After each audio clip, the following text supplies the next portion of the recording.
Hello, belles amours! Je vous fais le petit partage conscience du jour à une heure très raisonnable aujourd'hui parce que j'ai déjà eu cette prise de conscience. Euh, bon, ça rejoint un peu la suite, hein, forcément, c'est une succession. Donc, en fait, il y a plusieurs signes qui m'ont ramené au fait que mon cycle, enfin la symbolique de mon cycle menstruel euh, est une clé pour moi. Euh, déjà, ça fait 2 jours que je rêve de Jessica, que certains connaissent peut-être, et qui pour l'instant reparle beaucoup, fait beaucoup de promotions pour justement des ateliers liés au cycle féminin. Et j'ai fait avec elle un atelier d'eux-mêmes là-dessus il y a un certain temps, et j'avais fait tout un parcours pour justement admettre ces cycles et me sentir part de la jante féminine entre guillemets. Et c'est vrai que sur le coup ça m'avait beaucoup parlé, et voilà, mais apparemment le front n'était pas encore complètement descendu. Euh, et hier j'ai fait un tirage chez une amie. euh, j'ai fait un tirage sur la clé pour débloquer mon professionnel, et un autre sur la clé pour débloquer mon amoureux, puisque c'est mes deux karmas voilà, sur lesquels je travaille. Euh, pour ce qui est du côté amoureux et couple, il y avait 2 cartes qui étaient sorties. Une qui disait que mon cœur connaît déjà la réponse et que je dois écouter ce qui est bon pour moi et mon intuition. Et aussi une autre carte qui parlait des cycles et qui disait que voilà, qu'il y a des cycles et qu'il ne faut pas refuser le changement et les différentes phases des cycles. Parce que sinon on résiste à quelque chose et on bloque des choses, et qu'il faut suivre le flux, et que du coup on sera surpris de là où il nous emmène. Et, euh, et c'est dingue parce que là je rentre de ma promenade où j'ai eu, parce que c'est souvent quand je me promène dans la nature que j'ai mes prises de conscience. Et donc j'ouvre Facebook et je vois que cette amie chez qui j'étais hier a posté un tirage public avec des pierres, et en fonction de la pierre qu'on choisissait, il y a différentes cartes. Et donc il y a 3 cartes, et moi j'hésitais entre 2 pierres qui se ressemblent très fort parce qu'elles ont la même couleur. Et en fait, c'est exactement les 2 cartes que j'ai tirées hier. Donc je me dis, ça c'est comme dingue comme synchronicité, mais moi ça m'arrive tout le temps, les trucs comme ça, et les signes. Et, euh, et donc, oui, tous ces signes me ramènent à ce cycle. Donc, symboliquement, dans le cycle menstruel, il y a la phase jeune fille. euh, et du coup, je me suis fait la réflexion aussi, jeune fille, c'est JF, et c'est l'inverse de FJ, n'est-ce pas? Et donc, je suis sûre que ce parcours FJ est lié à toute cette histoire aussi, puisque de toute façon, tout ce que je vis est lié, et tout est fait pour m'amener aux mêmes conclusions, et voilà, et aux mêmes choses. C'est tous des outils différents pour me faire évoluer. Et puis il y a le cycle, enfin il y a la phase de la mère, et puis il y a la phase de l'enchanteresse. Tiens, l'enchanteresse, ça ne serait pas le nom de ma chaîne. Donc je crois vraiment que je suis très liée à cette histoire de cycle féminin, et je suis très liée à la lune aussi, et c'est lié aussi, enfin, sur le... Du coup, lorsque j'avais fait ce parcours, on avait tracé un calendrier lunaire où on notait un peu notre cycle féminin par rapport au cycle de la lune, donc les deux sont liés. Et puis il y a le cycle sorcière, et donc voilà, le cycle sorcière correspond à la période des règles, le cycle de la mère à l'ovulation, et voilà, il y a 4 phases, mais ça correspond aussi aux saisons, printemps, été, automne, hiver, et, euh, et à les différentes phases de la journée quelque part, le matin, l'après-midi, la soirée et la nuit. Et donc moi, je me suis rendu compte que mon décalage, parce que comme je vous expliquais hier, quelque part je reste enfant, ado, et enfin une part de moi ne veut pas devenir femme, mais donc mère. Et je sais que c'est ça, j'ai un trauma, pas de cette vie-ci, mais ça doit être transgénérationnel ou karmique, mais j'ai l'impression que c'est plus transgénérationnel, en tout cas de ce que j'ai déjà conscientisé jusqu'ici, euh, qui fait que j'ai très peur d'être mère et en même temps, je sens que c'est mon rôle en fait et que c'est ça que je suis venue incarner, la mère. Alors bon, du coup, ben, j'en ai tellement eu peur que j'ai tout fait pour pas l'être et que maintenant, ben, techniquement, c'est encore faisable puisque j'ai encore mes cycles, mais très déréglés justement, parce que comme je dis, je suis décalée, mais du coup, je suis aussi décalée dans mes cycles. Et parce que je suis en préménopause. Après, la préménopause peut durer 10 ans, donc voilà, techniquement, ça serait encore possible, mais bon, je pense pas que ça sera le cas. Mais je pense que je dois être mère autrement, mais que c'est quand même ça que je suis venue incarner, la mère. Et en fait, ça me fait peur et en fait, je refuse d'incarner ce que je suis. Et donc, moi, je fais jeune fille et puis je passe direct à l'enchanteresse et, et puis à la sorcière, mais en mode décalé. Et donc, en fait, je me suis rendu compte que probablement de là d'où vient mon décalage horaire, parce que du coup, en me levant très tard, euh, ben, mon matin à moi, je le fais l'après-midi, et donc c'est normalement la période où on est en période mère. Moi, je suis en période enfant, jeune fille, quoi. Et, donc, voilà, et donc c'est toute la période normalement où on se prépare, ou la période de préparation aussi, la période où on est étudiante, voilà, et où dans la journée on va préparer tout ce qu'il faut pour ce qu'il y a à faire après. Euh, mais moi je fais ça que c'est déjà l'après-midi bien entamé. Et du coup après j'ai plus beaucoup de temps pour faire la mer, parce qu'après je me dis, ah mais oui, mais après il va faire noir, donc moi je veux aller profiter et aller faire un tour dans la nature, ou faire ci ou faire ça, et du coup ben, je passe direct à l'enchanteresse qui va faire un truc qui lui fait du bien. Et voilà, il va profiter de sa soirée. Enfin, quoique, évidemment, du coup, je fais l'enchanteresse qui culpabilise, parce que je m'en veux de ne pas avoir fait la partie mère, de ne pas avoir été active, de ne pas avoir fait tout ce que je dois faire comme démarche, ou comme ménage, ou comme, enfin bref, tous les trucs d'adulte qu'on est censé faire. Euh, et chercher du boulot, ou lancer mon activité. Et parce que j'ai pas d'énergie, vu que mes cycles sont décalés, ben, voilà, je récupère pas comme il faut. Et enfin, je suppose que c'est ça aussi que je n'arrive pas à récupérer mon énergie. Et parce que c'est la phase mère qui donne l'énergie, puisque c'est la phase où on unit le masculin et le féminin pour créer et se mettre en action. On en revient à mes trucs d'hier, mais ici c'est le rapport avec le cycle. Et du coup, bah oui, après, je passe à la phase enchanteresse. Et alors après, je culpabilise que j'ai pas fait la partie mère. Et du coup, je me réveille quand tout le monde va se dormir. Ben, moi, je me dis, il faut que je m'active. Et alors, je commence à faire des trucs à minuit. Et voilà. Et du coup, je fais la mère à minuit, quoi. Au lieu de dormir. Et d'aller dans la phase sorcière. Et du coup, je ne récupère pas bien. Et voilà. Et c'est un cycle infernal, entre guillemets. Enfin, un cycle sans fin dont je n'arrive pas à sortir. Et voilà, je sais pas, c'est ça qui m'est venu. Et donc j'ai vraiment l'impression que c'est lié à ce cycle. Et de nouveau, comme bah, je vous disais hier que j'avais eu mes règles qu'à 17 ans. Et donc de nouveau, c'est comme si je voulais pas passer à cette phase mère, et où après on ovule et puis qu'on peut s'unir au masculin et créer. Et, donc c'est tout le temps ça qui revient. Et j'ai fait une formation en médecine symbolique, qui est un des services que je proposerai aussi. Et là aussi, ça fait 4 ans qu'on me rabâche que je dois m'unir au masculin. Et d'ailleurs, cette formation-là, ce qui m'a toujours énervée, parce que je trouve que c'est un super outil, hein, mais je ne comprenais pas pourquoi, et je suppose que c'est encore pour me faire comprendre ça. En fait, les couples ont une réduction. Donc quand ils font la formation en couple, ils payent beaucoup moins cher chacun que quand on fait tout seul. Et moi, je trouvais ça injuste. Et je me disais, en plus, justement, quand tu es un couple, tu as plus d'argent, donc tu peux mettre plus. Et quand tu es tout seul, non, tu dois payer plus cher, quoi. Et c'est un peu pareil quand on prend des chambres single en vacances et tout ça.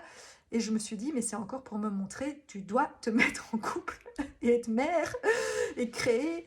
Bon, après, euh, c'est symbolique, hein, donc c'est surtout le couple en moi-même, et me mettre en activité et créer, mais c'est certainement aussi, c'est au propre comme au figuré, donc c'est certainement aussi me mettre en couple réellement, bon, et créer, peut-être pas un enfant, mais créer un projet, et voilà, créer des choses. Mais je sais que, et moi j'avais compris donc en médecine symbolique, pas tout de suite, mais après un certain temps, parce qu'au début, ça semblait que du coup, puisqu'en plus j'ai un karma amoureux, je pensais que le problème, c'était l'union masculin-féminin. Mais en fait, je me suis rendu compte que le vrai problème, c'est pas ça, c'est devenir mère et créer. Et pour ne pas devenir mère et créer, je sabote tout pour ne pas m'unir au masculin. Mais au fond, j'ai pas si peur de ça, de m'unir au masculin. Et c'est pas le vrai problème. Le vrai problème, c'est devenir mère et créer. Et ça, je l'ai compris, bon, quand même déjà un petit temps, mais je sais pas, à chaque fois, j'ai des francs supplémentaires qui tombent.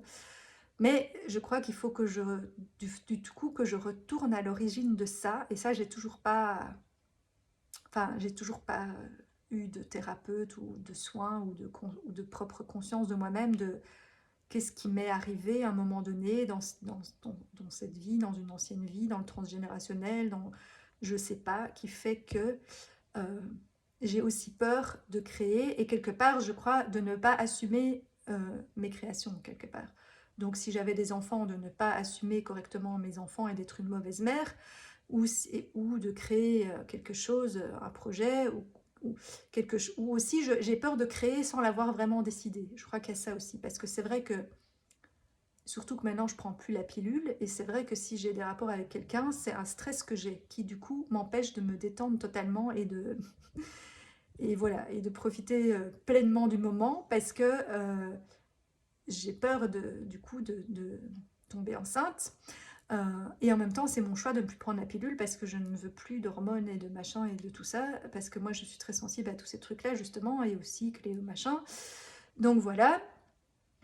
Mais bah, du coup, voilà, il faut trouver d'autres moyens. Et les hommes ne sont pas toujours très d'accord avec les autres moyens qui les impliquent eux, du coup. Et donc ça peut me enfin, voilà, et donc ça me stresse, et j'ai bien compris que c'est pas tellement, c'est pas l'union avec l'homme. En fait, moi j'aime les hommes finalement. Alors oui, au début de ma vie, j'avais un problème avec les hommes à cause de l'image de mon père, mais maintenant c'est plus le cas. Euh, donc c'est pas tellement ça le problème. Le problème c'est créer, c'est devenir mère et créer. Et c'est comme ça me fait peur quelque part. Je bloque déjà à l'étape d'avant. Bah oui. C'est comme, enfin voilà, parce qu'un des autres trucs que je suis venue beaucoup travailler dans cette vie, c'est les limites. Et donc j'ai tendance à soit mettre les limites trop tôt, justement, et donc bloquer bien avant pour être sûre de ne pas arriver au stade ou au moment où je vais dépasser ma limite ou faire un truc que je ne veux pas. Mais c'est stupide parce que d'un jour à l'autre, ou d'une personne à l'autre, ou d'un moment à l'autre de notre vie, nos limites ne sont pas, ni nos envies ne sont pas les mêmes. Donc c'est dans l'instant présent qu'il faut mettre ses limites.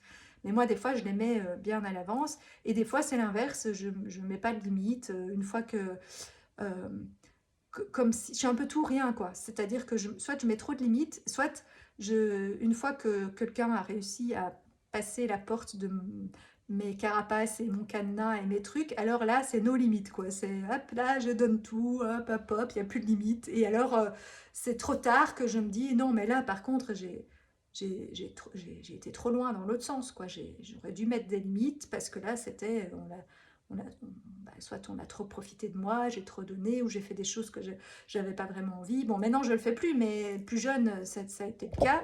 Et, et voilà, et donc les limites, c'est aussi quelque chose que j'ai beaucoup travaillé dans cette vie. Euh, mais quelque part, c'est un peu lié, les limites, l'union masculin-féminin, c'est trouver ce juste équilibre, cette union, cette harmonie, enfin tout se rejoint un peu, hein, mais donc voilà, ma petite conscience du jour, c'était le lien avec les cycles, euh, et que j'ai l'impression que finalement, aussi bien mon histoire FJ que ce fameux nom d'enchanteresse que je dois devenir sont liés à ces cycles, mais que entre les deux, ce qu'il y a, c'est la mer, et que c'est ça que je dois être. Et je peux pas devenir enchanteresse sans être mère d'abord. Donc voilà, parce qu'on peut pas profiter de la récolte et de l'abondance si on n'a pas fait ce qu'il fallait avant, quoi. C'est un peu logique. Après, j'ai fait, enfin dans ma vie, j'ai même trop fait par moment, mais je faisais pas comme il fallait, justement. J'ai beaucoup fait, et plus en mode yang, du coup, et plus en mode masculin que féminin. Donc je faisais pas la mère non plus, parce que comme j'avais peur d'être mère, bah, je faisais plus le mec. Enfin, je veux dire dans ma façon d'être et de faire, pas dans mon apparence ou dans certaines autres choses de ma personnalité, mais il y avait ce côté plus masculin. Et quand je m'affairais et que j'étais dans l'action, j'étais plus comme ça. Et pas en mode femme et mère.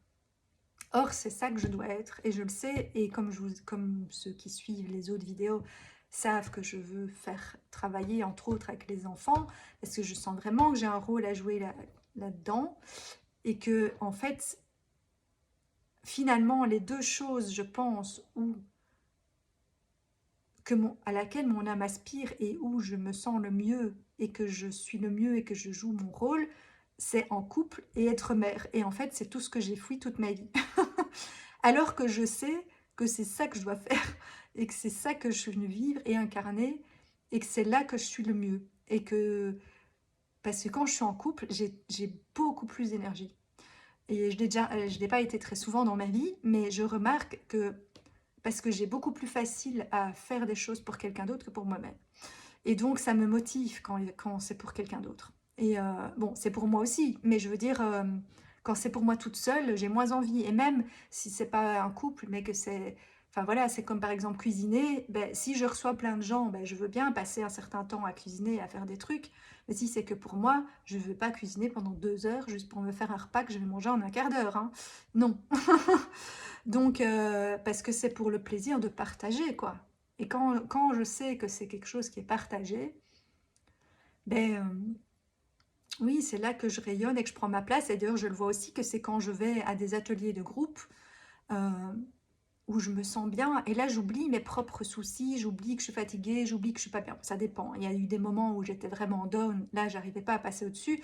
Mais la plupart du temps, à ce moment-là, je me mets moi en mode mère et thérapeute et je veux moi aider les autres. Bon, après, c'était peut-être un moyen de fuir mes propres problèmes, hein, par moment, c'est possible. Mais je crois vraiment aussi que c'est parce que c'est une de mes aspirations et que je sens que c'est ça que je dois faire, quoi.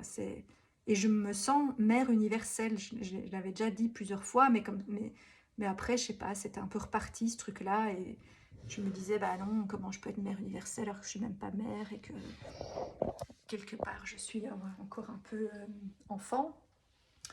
Mais parce que, je sais pas, j'ai peur de ce que je suis vraiment et de ce que je suis venue. Enfin, je pense que de toute façon, tous, dans notre incarnation, c'est un peu ça, c'est qu'on fait un peu, dans sa première partie de vie, on a tendance à faire l'inverse de ce qu'on est venu faire et incarner. Et c'est en comprenant ça et en faisant des erreurs et en allant voir toutes nos ombres et nos blessures et tout ça, qu'on comprend qu'en fait, ben, qu'on s'est trompé et que c'est l'inverse qu'on est en fait, et que c'est l'inverse qu'on est venu faire et que ces choses-là nous ont aidés à développer tout ce qu'il fallait pour incarner ça pleinement. Et c'est ce que je me dis aussi parce que quelque part, je pense que pour être vraiment bien en couple, il faut être bien tout seul. Et donc moi, j'ai vécu quasi toute ma vie toute seule. Et ça m'a probablement appris beaucoup de choses sur moi-même que les gens qui ont toujours été en couple n'ont pas pu expérimenter et apprendre. Et ça me permettra d'être une meilleure partenaire, en fait, parce que j'ai beaucoup vécu seule. Et pareil, le fait d'être mère ou de travailler avec les enfants, du fait que je ne l'ai pas été justement moi-même ou à un âge jeune où quelque part on est un peu naïf et on fait comme on peut mais on fait plein d'erreurs et c'est normal, la plupart des mères ont fait des erreurs en pensant bien faire parce que on n'était pas forcément hyper bien enfin on n'était pas spécialement hyper bien préparé à ça. Et moi, je me dis, ben, finalement, en ayant observé toutes les personnes qui sont devenues mères autour de moi, en étant restée très connectée à mon enfant intérieur, puisque je refusais de devenir mère, ben, ça me permet d'être très proche des enfants, en fait. Mais je dois arrêter de rester enfant. Maintenant, je assumer ce rôle de mère.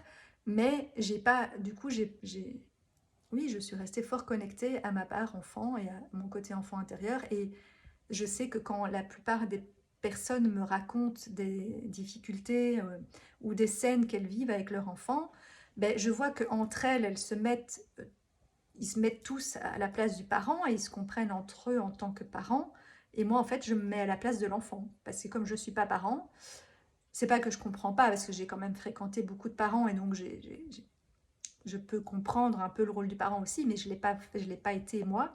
Et donc, je comprends plus facilement la place de l'enfant. Et donc, moi, je peux plus facilement expliquer ce que l'enfant ressent en fait. Et du coup, parce que j'ai l'impression que les que quand quelqu'un enfin, c'est ce que je constate, hein, après peut-être que je me trompe, mais j'ai l'impression que les gens, quand ils deviennent parents, mère ou père, ils oublient qu'ils ont été enfants ou ados. Et je sais pas, ils switchent dans leur tête et ils deviennent quelqu'un d'autre. Et ils se rappellent plus qu'ils ont vécu tout ça, eux. Et du coup, ils ne sont plus très compréhensifs avec leur enfant, alors que eux aussi, ils sont passés par là. Mais on dirait qu'ils l'ont oublié, ou qu'ils ne se rappellent plus trop comment c'était, ou que, ah oui, mais à notre époque, machin, nanana. Euh, Enfin, voilà. Quand je dis ça, vraiment, c'est pas pour critiquer, hein. Euh, mais quelque part, pendant tout un temps, je me sentais pas légitime de travailler avec les enfants parce que je me disais, mais moi j'ai pas d'enfant, je suis pas mère, en plus j'ai aucun enfant dans mon entourage parce que ma sœur n'a pas d'enfant non plus. Euh, Enfin voilà, donc on peut pas dire que j'ai pu vraiment m'exercer avec les enfants. Alors ces dernières années, j'ai essayé de faire différents stages avec des enfants parce que comme c'est ce que je veux faire, ben, je voulais quand même un peu me faire à la main et l'expérience. Et, mais j'ai pas osé, je me sentais pas encore assez légitime, donc j'ai pas vraiment osé prendre ma place quand j'y allais. Mais j'ai quand même pu constater que j'avais un bon contact avec les enfants et que les enfants m'aiment bien. Et, voilà, mais après, ben, je prenais pas assez ma place de mère. J'étais là plus en mode pote avec les enfants. Donc voilà. Et en même temps, moi, je n'aime pas faire le... Justement, là, je crois que la partie qui me dérange aussi dans ce côté mère et adulte, c'est que moi, je n'aime pas faire l'autorité. Ça, parce que c'est quelque chose qui, moi, m'a dérangée.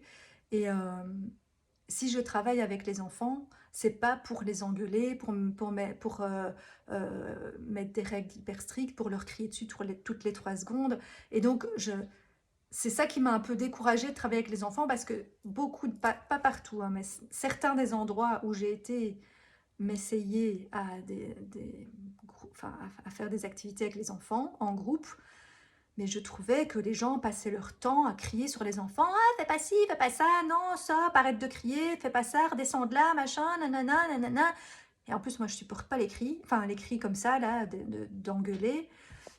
Bon, je sais que les cris d'enfants peuvent être pénibles aussi, mais moi, je me dis que c'est normal que des enfants, bah, ils doivent s'exprimer, ils doivent pouvoir se libérer, etc. Après, il faut un cadre et des limites. Et ça, je veux bien dans ce rôle de mère à jouer ou d'adulte, poser un cadre, poser des limites, et quand réellement euh, il y a quelque chose qui est dangereux, où ils risquent réellement de se faire très mal, ou qui se tapent dessus, qui sont violents, qui ne respectent pas les valeurs qui ont été mises, ou des règles importantes pour leur sécurité, ben là oui, ok, là il faut crier, ou enfin hausser la voix et faire comprendre que c'est vraiment très important et que ça doit être respecté. Euh, voilà, après moi j'ai pas une voix qui porte, donc de toute façon je n'aime pas crier parce qu'on ne m'entend quand même pas, mais voilà, mais après je peux faire comprendre ce qui est important et qui doit être respecté, mais justement en expliquant, pas en engueulant l'enfant comme ça, enfin, mais en expliquant pourquoi c'est important, quels sont les dangers, machin et tout. Après, bah, il y a des enfants qui vont vouloir tester par eux-mêmes et aller au-delà des limites, hein, voilà, on l'a fait aussi. Mais, voilà, mais crier toutes les 3 secondes, enfin, je sais pas, je trouve que beaucoup de gens sont devenus hyper protecteurs et hyper, enfin, comparé à, bon là de nouveau je vais faire la vieille de mon temps, machin, nanana, mais c'est vrai, moi quand j'étais enfant, il n'y avait pas toutes les protections qu'il y a maintenant. On jouait dehors au vélo, machin et tout, on n'avait pas on roulait en vélo sans casque, sans genouillère, sans rien du tout. On revenait avec les genoux écorchés, on allait dans la nature, on avait les mains dans la boue tout le temps, on se frottait la bouche, les trucs, gna gna gna. Mais n'empêche, moi j'ai fait mon immunité et je suis quasi jamais malade. Et maintenant, tout est devenu hyper aseptisé. Ah non, il faut pas toucher ça. Attention, pas manger ça. Ah non, surtout pas ça. Ah, attention, ça, il faut... Enfin, et pareil, et donc dès que les enfants jouent un peu, ah non, attention, pas ça, non, ne monte pas là-dessus, nanana. Mais bon, mais les enfants, ils sont pas cons, ils savent aussi...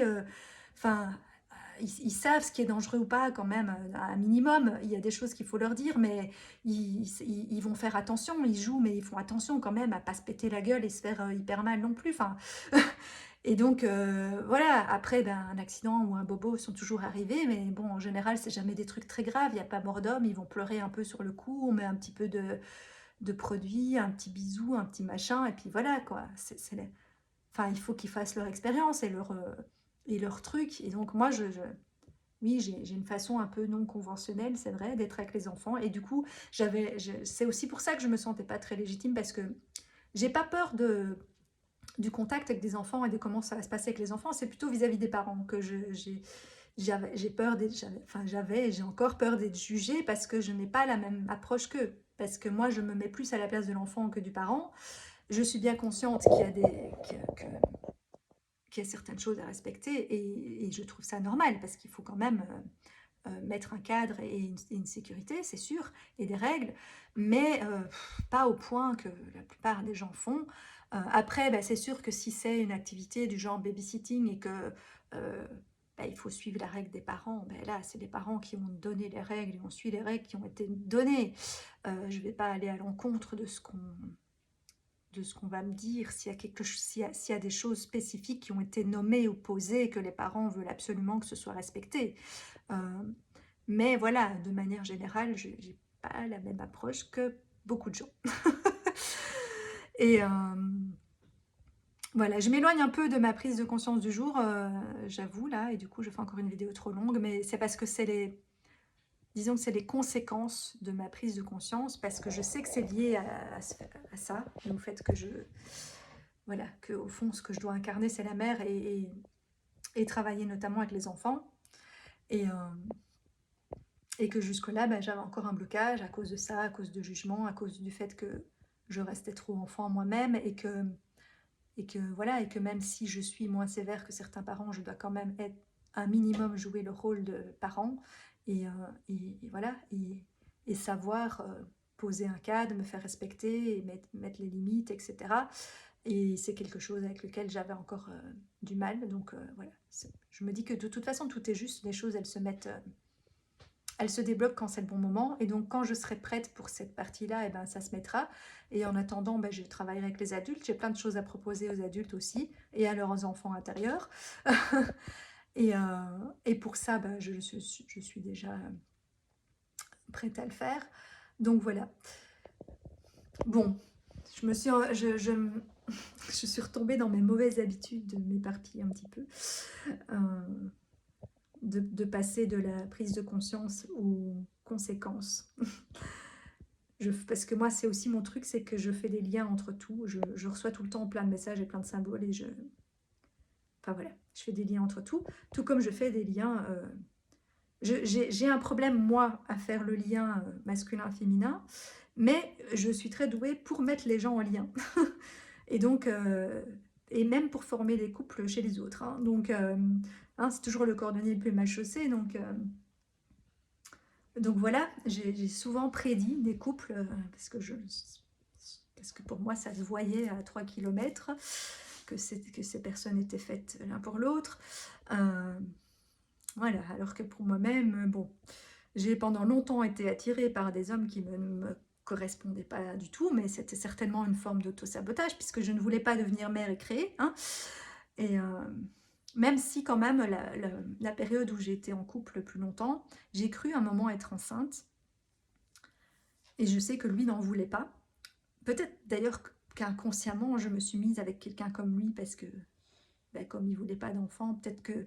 Alors que moi, je disais que j'en voulais, puisque j'avais une peur inconsciente par rapport à ça, et que quelque part, il y a quelque chose en moi qui en avait peur, peut-être que du coup, j'ai choisi quelqu'un qui n'en voulait pas, inconsciemment, et même si du coup, moi, finalement, je lui reprochais, entre guillemets, ou j'aurais aimé qu'il change d'avis, parce qu'une part de moi en voulait des enfants, mais voilà, je me dis que j'ai certainement fait ce choix-là, et à un moment donné, j'ai cru être enceinte. D'ailleurs, je pense que je l'ai été, mais que un peu comme quand il y a une âme qui descend, et puis que très vite, elle repart, et on s'en rend même pas compte. En fait, dans le cycle, c'est un espèce d'avortement naturel, mais très très très tôt dans le cycle. Donc voilà, donc, parce que mon intuition ne m'a jamais trompée, donc je pense que si je l'ai senti, c'est qu'il y a eu un tout début de quelque chose, mais ça c'est parti tout seul. Mais j'aurais été, enfin, à ce moment-là, je m'étais dit que je le garderais toute seule, même si lui voulait pas. Mais c'était pas mon destin apparemment, puisque ça, voilà, ça s'est éliminé et j'ai pas. Enfin, après, quand j'ai fait un test, ça disait que j'étais pas enceinte. Hein. Mais comme je dis, je pense qu'il y a eu un tout début de quelque chose et puis que c'est l'âme est repartie directement quelque part. Euh, Mais voilà, je pense que tout est lié et que je me rends compte, cette prise de conscience d'ailleurs, voilà, c'est une deuxième prise de conscience, je viens de l'avoir en direct avec vous, de ce choix de partenaire que j'ai dû faire inconsciemment, parce que quelque part, moi, je disais que je voulais des enfants, mais une part de moi en avait très peur de devenir mère, et, euh, et donc j'ai choisi un partenaire qui ne voulait pas d'enfant. Et ça, ben voilà, le franc vient de tomber maintenant. Deuxième prise de conscience. Finalement, en faisant la première prise de conscience, puis les conséquences, bah hop, il y a une deuxième prise de conscience qui arrive, en direct live. Bon, je vais m'arrêter là, sinon je vais encore en avoir d'autres et la vidéo va faire 1 heure. Voilà. Mais bon, je suis contente, je sens que il y a plein de choses qui... des francs qui tombent et des choses qui se mettent en place. Après, maintenant, il faut que je trouve comment passer au-dessus de ça. Hein, et je sais pas si je dois, du coup, je sais pas, faire un soin particulier aussi... rien que tous ces francs vont former un puzzle qui va faire que... Voilà. Je vais me défaire de ce karma et autres. Mais bon, je sens que je me rapproche. Vraiment, je sens... je pense que ces derniers temps, je suis encore plus fatiguée que d'habitude. Mais je sens que c'est parce que j'approche du cœur du truc, là. Parce que depuis le temps que je travaille ces sujets et que j'ai à chaque fois des petites prises de conscience supplémentaires qui viennent se rajouter à tout ce que j'avais déjà prévu, compris, euh, je sens que là, j'approche du centre et de la fin du truc qui va enfin me libérer et me permettre voilà, bah, d'incarner cette mère et de m'unir au masculin et et de créer notamment mon projet professionnel. Et voilà, et l'année 2024 étant l'année du dragon bois, qui est mon signe chinois, et qui pour tout le monde sera une année justement qui est très, je trouve plus le mot, propice à justement à la nouveauté, le business, l'abondance, la création, et enfin voilà, tout ça, et le réveil du feu, du yang, mais avec le côté bois qui fait que on ne s'enflamme pas trop et qu'on fait les choses voilà, au rythme juste. Et donc, je sens que voilà, probablement, comme je dis souvent, les choses, elles se font quand c'est le bon moment, parce qu'il y a tout un tas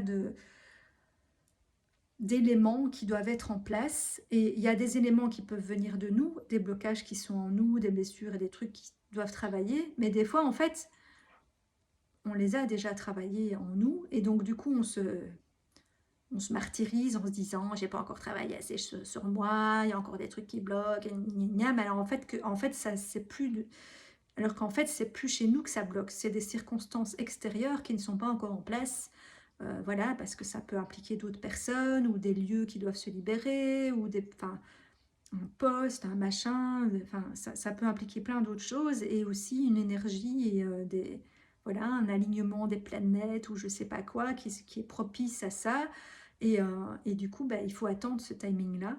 Et donc là, c'est ce que je ressens, c'est comme si ça fait 3 ans que je veux me remettre en route, mais à chaque fois des choses qui bloquent. Alors il y a des choses qui venaient de moi, certes, mais je crois aussi que voilà, c'est comme pour mon déménagement, je pensais déménager beaucoup plus vite et pas du tout ici. Et puis ben voilà, les choses se sont faites comme ça parce que c'était ce moment-là, cette maison-là, enfin bref. Et, euh, et donc je suis sûre que pour la partie amour, finance, pro, c'est pareil, il y a un timing. Et il y a des choses qui ne dépendent pas que de moi. Et donc, oui, je dois faire ma part, mais il y a d'autres choses, des circonstances extérieures qui devaient être alignées aussi. Et là, je sens que 2024 s'est aligné. C'est mon signe du dragon. Et voilà, tout ça va se libérer et se mettre en place. Bon, désolée pour la longueur de la vidéo. Peut-être que vous n'écouterez pas tout, mais Mais merci aussi parce que finalement je partage, parce que je pense, j'espère que ça parle à d'autres. Mais finalement, tout en parlant et en vous partageant, j'ai encore des prises de conscience. Donc merci pour ça aussi. Voilà. Bon, ben sur ce, je vous laisse. Je vous souhaite une belle soirée et peut-être à demain pour la suite de mes petites prises de conscience. Ciao, ciao.